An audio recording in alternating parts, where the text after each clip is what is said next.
The fighting and the choreography was intense. What was the training for that like? Learning to fence left-handed, because I'm right-handed. And then learning to do it on water. And you suddenly go, oh no, we're doing it in a dinghy, in water. So a rotating mast. Or in a rotating mast that actually spins while you're doing it. I mean, all that stuff is fun, of course, challenging, and but yeah, you have to apply yourself. It's a big part of the job. I actually began with not having a pirate fight sequence. It was only going to be at the beginning, but then they decided to throw it in last minute. So I ended up learning a whole new thing, which I was so excited about, because who doesn't want to fight some pirates? Do you really think that you could beat Captain Hook on your own?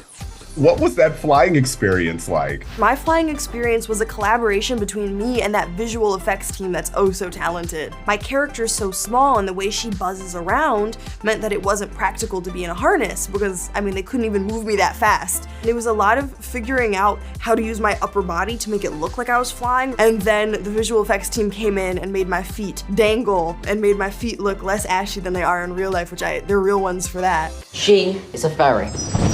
If I know one thing about fairies, it's that they don't take kindly to being called bugs.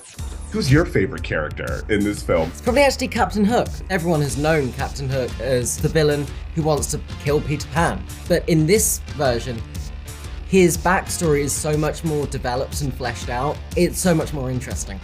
My favorite character has to be Tink. Props to Yara for this entire thing, because she did so brilliantly. Just having somebody that can say so much without actually saying anything was so incredible to watch.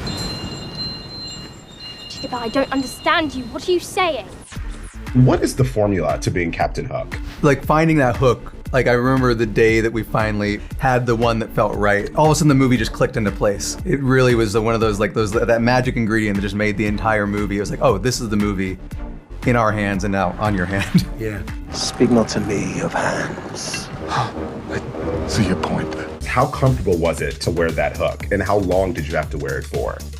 I wore it all day. It was heavy. We wanted it to look heavy and gnarly and weaponized. So I had a good position under my sword where I could kind of rest it, which became the place where it sort of lived. I am Captain Hook. If you never had to grow up, what's a moment you would want to relive over and over? I think the last day of shooting this movie was one of the happiest days of my life. Not because we were rapping, but because it had been such a fulfilling experience. For me, our last day in Vancouver, it was so fun, but also so sad at the same time. There was a crep van, we had a massive water fight, costume weren't happy, as at one point we were in costume.